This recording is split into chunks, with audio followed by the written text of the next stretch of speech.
In February 1959 dawn, Winter Mountain, 1079 m above sea level. 9 climbers in a tent at minus 30 degrees were enduring their final night. Then, leaving shoes, coats, and flashlights behind, they suddenly tore the tent and walked into darkness. Footprints led down the snowy slope and stopped in a valley 1.5 km below, after which none of the 9 returned. The 1950s Soviet Union faced US capitalism and communism as two systems vied for global hegemony. At the peak of the Cold War, with the space race prioritized nationally against the US, the only way to prove communist superiority globally was, in every visible field like science, military, and exploration, to present tangible results outperforming the US. In 1957, humanity's first satellite launched by USSR, Sputnik 1 orbited Earth, and the Soviet Union formalized this as concrete proof of system superiority. Sports and physical challenges shared this trend. Conquering extreme environments was not mere leisure, but a way for communist youth to physically prove system superiority.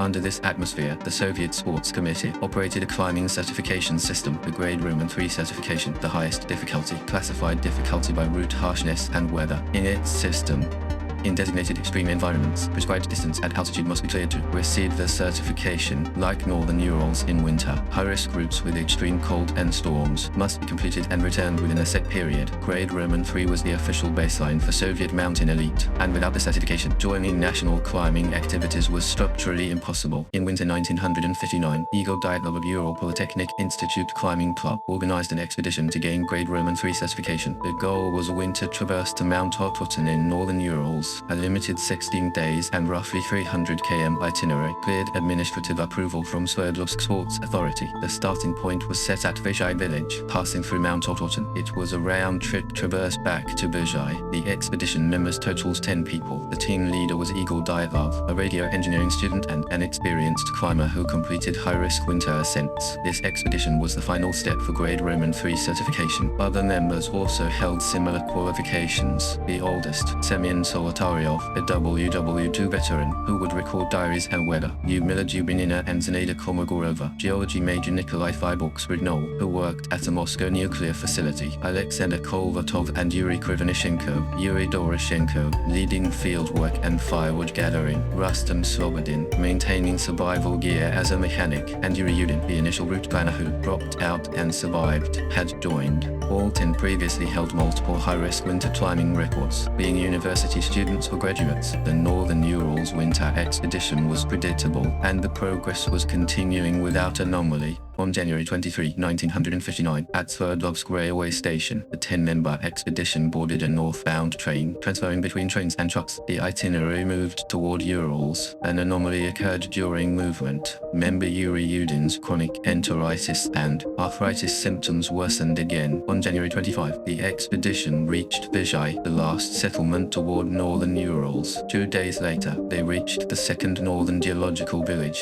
Next day, Yudin's failing health barred further expedition.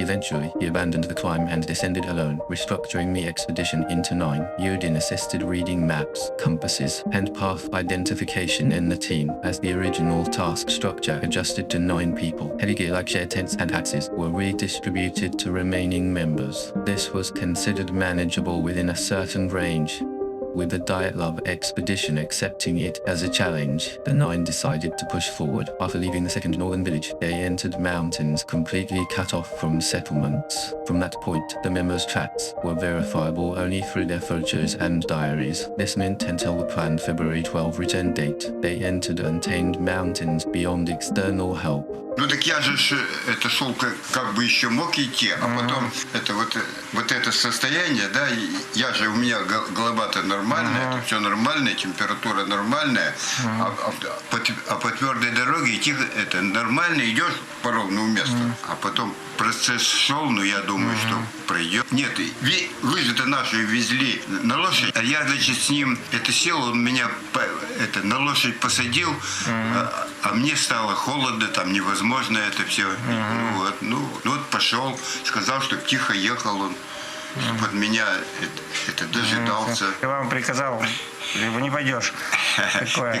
Не было такого, да? Нет, он бы мне, это не отказал бы он бы мне, если бы я бы мог идти. Ну, по состоянию все равно тормозить группу больного. Да ты что, да, выходить это. Или пешком, там вроде на фотках, Пешком, вроде на лыжах были. На лыжах. На лыжах, да? На лыжах я шел нормально, все, а там без лыж-то и не пройти, потому что там был страшный подлип. Ну вот развернулись-то когда уже? Ну там в медпункты не обращались все-таки раз, болели? Какой там медпункт? Ну, въезжаем, может, Да что-то нет, какой там медпункт? Там была машина была попутная, но она была не сразу. Приехал, мне Игорь сказал, что вот на 3 дня задержит. From January 28, along the Auspiya River, the march to gain altitude began. During this time, the northern Urals temperature was around minus 25 to 30 degrees, and heavy, cold air over high snow and ice poured down slopes as katabatic winds, meaning downslope winds blew constantly at 15 to 20 m/s. In this situation, carrying heavy climbing gear and advancing was never easy, even wearing winter clothing. Energy loss to maintain temperature was extreme, pushing through thigh deep snow on harsh slopes. Strong winds constantly battered advancing members, limiting their daily travel distance. On January 31, at the upper Auspiya River, members built a temporary food storage lab as this was in Siberia and northern Russia, where Mansi hunters or Russian expeditions hid part of their food and gear in snow or terrain to reduce unnecessary weight during travel. An outdoor temporary supply method used before entering the final section. Food and supplies for the return route on the way, and it was a standard high-altitude climbing procedure to cache them. This eased the carrying burden greatly, but at the same time, assuming a safe return, it meant advancing while leaving supplies behind, so if they lost direction or strayed off route later on high ground, and unexpected dangers occurred, the survival gear cached in the lab as in emergencies also carried a fatal risk of becoming inaccessible, leaving essential survival supplies behind. The 9 members began climbing toward Kholat-Syakh on the morning of February 1. As altitude rose, the weather began to change abruptly. Arctic gales and blizzards exceeding 20 m/s battered the slopes, rapidly narrowing visibility. Over time, the terrain gradually turned into a total whiteout. In polar regions, winter-high mountains, or heavy snow areas, the commonly observed whiteout was no mere blizzard. Due to infinite diffuse reflection of light, the boundary between ground and sky vanished from view, and as terrain outlines blurred, slope steepness and direction could not be visually distinguished. Even with eyes open, discerning direction and elevation was hard. Whether an object ahead was 1 meter away or 10 meters away was impossible to gauge. It was hard to tell if underfoot was a gentle slope or a cliff, making it a weather condition where even expert climbers could easily get lost or fall. Nevertheless, matching their planned route and schedule, members did not stop advancing and continued moving until afternoon. After 2 p.m., the original plan, connecting Auspiya Valley and Kholat-Syakh, was to pass the low pass between peaks and enter dense forest that would block blizzards. But retracing the tents found coordinates. The expedition, from their intended route, was already a considerable distance away. With severe whiteout and slope illusions combined, they lost their sense of direction and consequently they presumably strayed off course. In the final frame of the later recovered film, members moving in the blizzard remained faintly. Leading the valley's direction, the group entered Kholat-Syakh's steep eastern slope, and around 5 p.m. the expedition stopped moving and decided to camp where they were exposed to blizzards. To pitch the tent, they had to flatten the ground.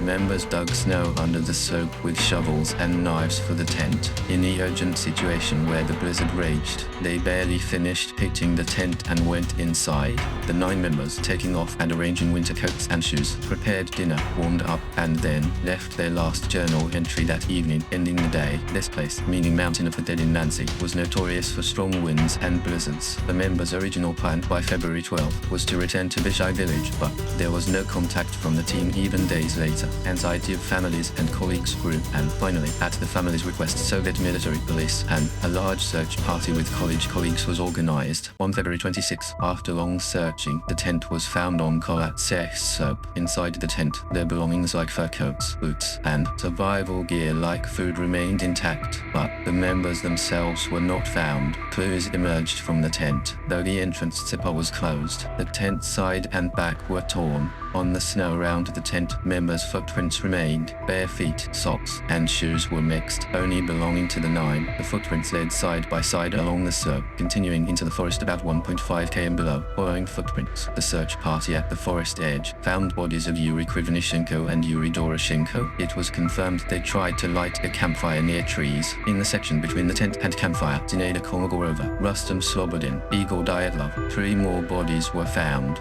They had collapsed while trying to move toward the tent, but unlike expectations, the other 4 bodies could not be found anywhere nearby. The temperature then was below -30 degrees, and the wind chill neared -50 degrees. Snow accumulated ankle deep, and winds were piercingly sharp. Living barefoot in this environment was a choice with extremely low survival chances, and all were presumed to have died of hypothermia. Senior investigator Lev Ivanov felt confused investigating the scene, from the tent's condition to the body's clothing. All clues he faced allowed no logical explanation. The first contradiction emerged from the footprints. No signs of external intrusion were found, and if there was an attack, additional footprints should remain, but the scene had only the victim's traces. The second contradiction emerged from the tent's condition, as if showing climbers faced extreme fear and emergency then. The tent was sharply torn from the inside, and though the zipper was intact, the members confirmedly escaped through the torn gaps instead. The third contradiction emerged from the footprints pattern. Footprints from the tent led irregularly, tangled together, and some wore only one shoe.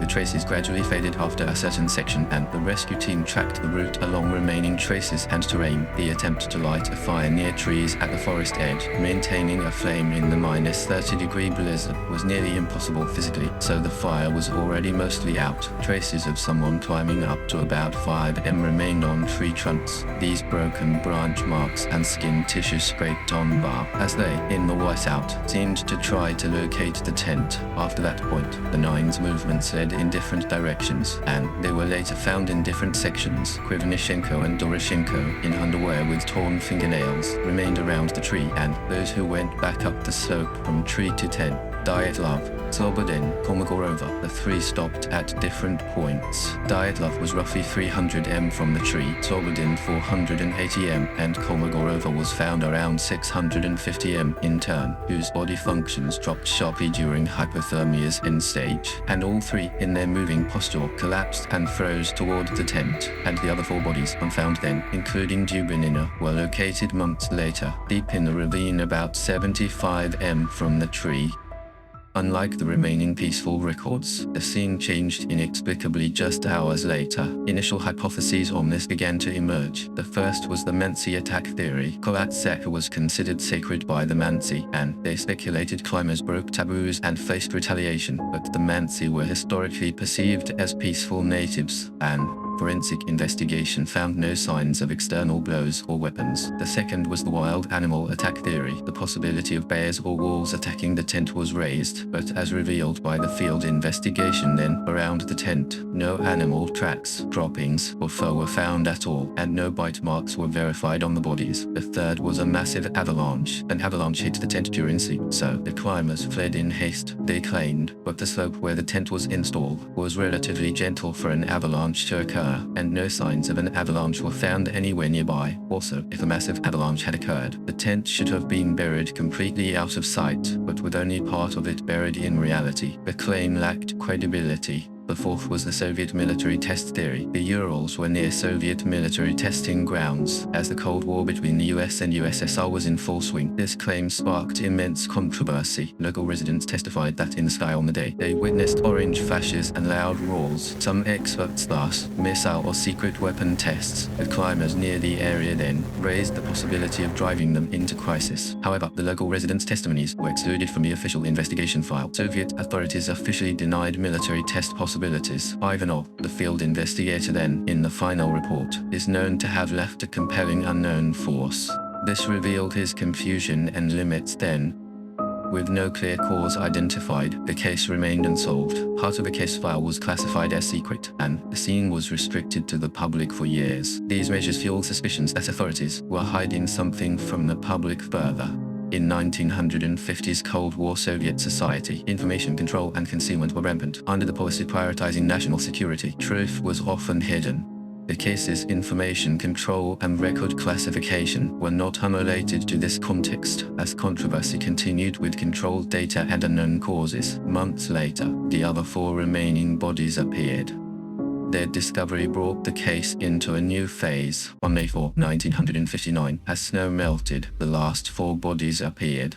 The location was down the ravine 75 m from the forest tree, buried 3 m deep in the snow. The bodies were Nikolai Sverdlovsk, Semyon Zolotaryov, Lyudmila Dubinina, and Alexander Kolvatov. According to autopsy results by forensic scientist Fotosheny, the last 4 bodies found were known to be distinct from the initial 5.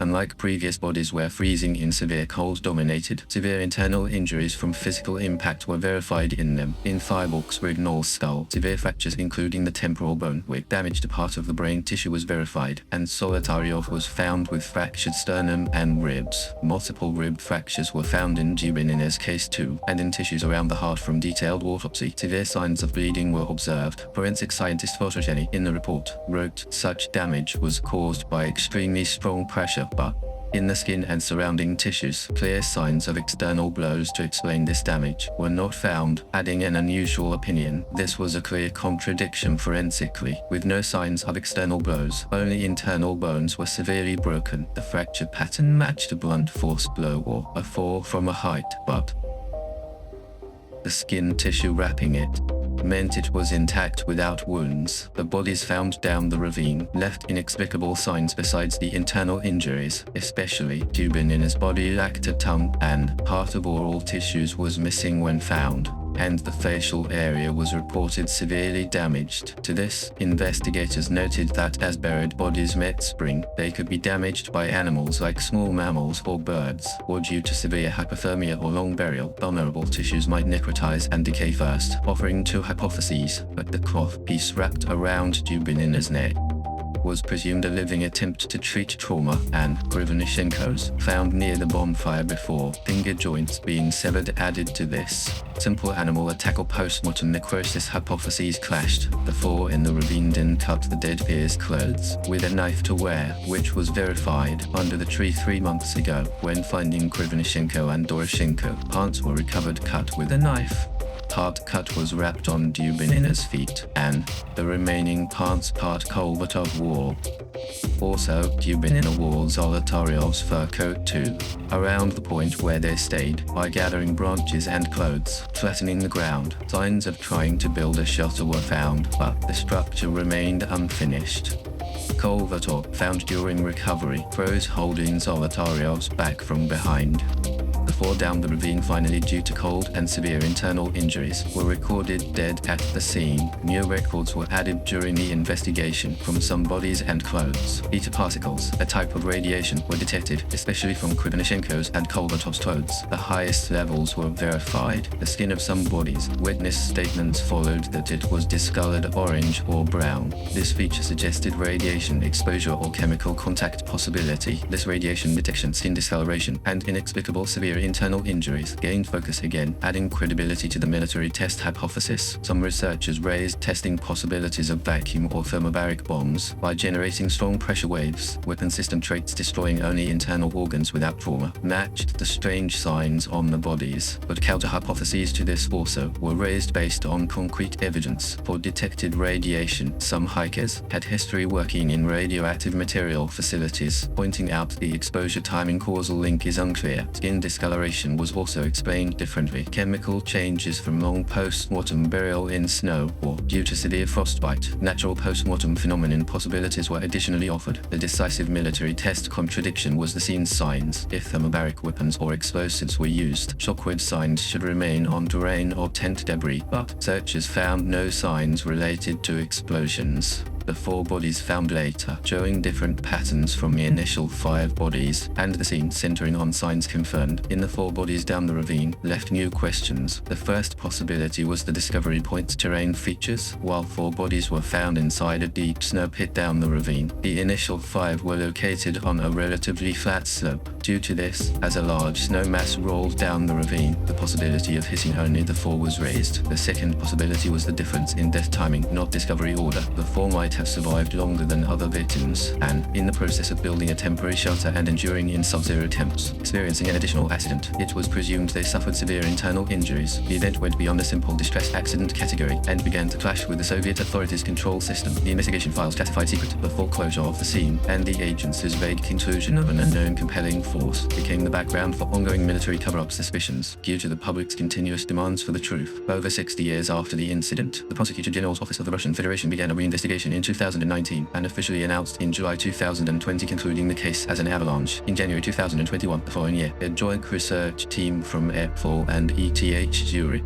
confirmed in autopsy records severe chest injuries equivalent to a car crash. To verify if it could be reproduced, reportedly applied then weather and terrain conditions to a simulation. According to the analysis, the snow on the Kolotsek slope was already hard wind-backed upper snow and the weak, fragile lower snow layer beneath stacked unstably. Here, three causes overlapped, leading to the accident. The hikers dug out the lower slope snow to pitch a tent, and by leveling it, the lower snow layer supporting the upper slab's weight weakened as bitter strong winds blew overnight. The analysis shows new snow kept piling above the tent, adding weight. Eventually, in the night hours after pitching the tent, unable to withstand the weight, covering directly above the tent, the hard concrete-like snow slab cracked and slid straight down. While this was not a massive mountain-wide avalanche, a single hard snow slab around the tent broke and hit the tent area directly below, equivalent to a car crash on the lying hikers' chests and heads, was analyzed enough to give a fatal impact. This snow slab collapse occurring hours later in the night. The hikers who went to bed after dinner,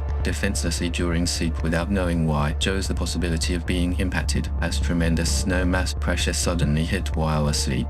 Panicked hikers had no time to escape, and as the tent entrance was also blocked, they eventually slashed the tent with a knife and seemed to have no choice but to escape hastily. As a result, the later found falls, rib fractures, and skull wounds could be explained by the impact at the snow slab collapse. Besides, as the group in the dark fled to the ravine and hit rocks or equipment, the possibility of being additionally injured was also raised together during the investigation process. However, this conclusion of the Russian prosecution was immediately refuted by bereaved families and experts. While avalanches usually occur on steep slopes of over 30 degrees, the Kolotsek slope where the tent sat was about 15 degrees for snow to slide down, pointing out it was too gentle and stable terrain. If a snow slab large enough to cause fatal impact hit above the tent should have also suffered a corresponding level of damage, but the tent was only half buried, and items inside like backpacks, food, and cameras were mostly intact, remaining a question. Also, if the impact was applied, injuries should have been left evenly on all hikers, but fatal fractures were confirmed in only some hikers. In particular, the unusual damage where Yudin in his tongue and some oral tissues disappeared remained a circumstance not fully explained by a simple snow slab collapse. Above all, the fatally injured hikers, right after the avalanche, did not die immediately, and the fact they moved up to 1.5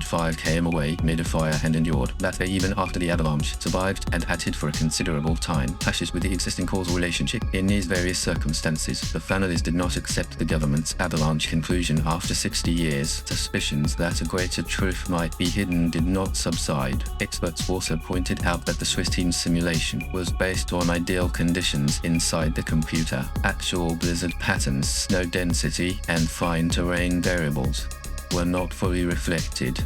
In addition, the military testing theory, constantly highlighted since right after the incident, surfaced once again. Some researchers raised the possibility that Soviet military activities or missile tests were connected to the incident, and even argued the connection of the R7 Eichmann test.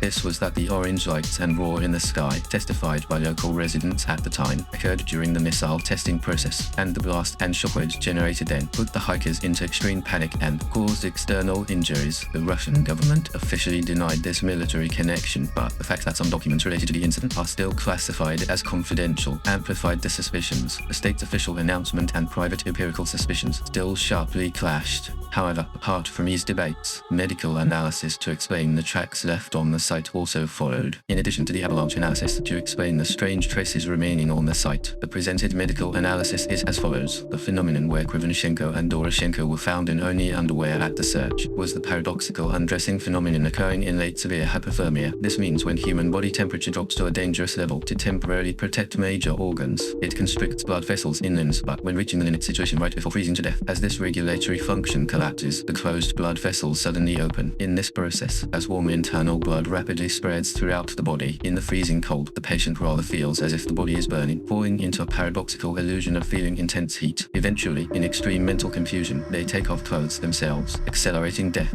and the disheveled clothing state of some hikers recorded in the autopsy report also was argued to match this explanation in circumstances as the initial cause for the hikers to hastily escape the tent. Special environmental factors created by the terrain were also discussed. Between Sverdlovsk and surrounding mountain peaks, in narrow terrain, wind concentrates to one side and a phenomenon where the intensity is amplified occurs. At this time, as the FO vortices, very low frequency vibrations that humans cannot directly hear with ears, the possibility of generating so-called infrasound was raised. These low frequency vibrations to humans, anxiety, pressure, and confusion of direction sense, through a hypothesis that they can cause, meant this phenomenon could be related to the hiker's urgent actions. In addition, one person's fear in an extreme situation, the emotional contagion phenomenon rapidly spreading around, led to a state of collective panic. A socio-psychological analysis was added, the perceived temperature reaching -50 degrees and paralyzing strong winds, and the narrow, enclosed tent structure greatly reduced the hiker's normal judgment. Under these conditions was the background where the possibility of leading to momentary panic was raised, connecting the leading hypotheses, analyses, and possibilities so far chronologically. The Dyatlov incident is reconstructed in the following flow. Due to the snow slab collapse right above the tent and infrasound, as estimated environmental factors acted complexly, the hikers in the narrow tent momentarily fell into extreme panic. In a situation where the entrance was blocked or normal escape became difficult, the hikers tore the tent with knives and rushed outside in a state close to barefoot. To build a fire and escape the cold, they moved to the forest 1.5 km below, but failed amid severe cold, blizzards, and whiteout. Eventually, the initial 5 people died of hypothermia, and some of them stripped off clothes in the illusion of feeling hot, being found in a state of paradoxical undressing. The remaining 4 fell while moving toward the snow den in the valley, or suffered an additional accident colliding with snow masses, and died from severe internal injuries with fractured bones. This reconstruction seems to explain several questions of the site, but compared with the initial field records, it still leaves the following 4 contradictions unachieved. The first is the contradiction between footprint preservation and impact. The official announcement explained that the snow collapse around the tent occurred in a limited area, so the lower footprints could be preserved.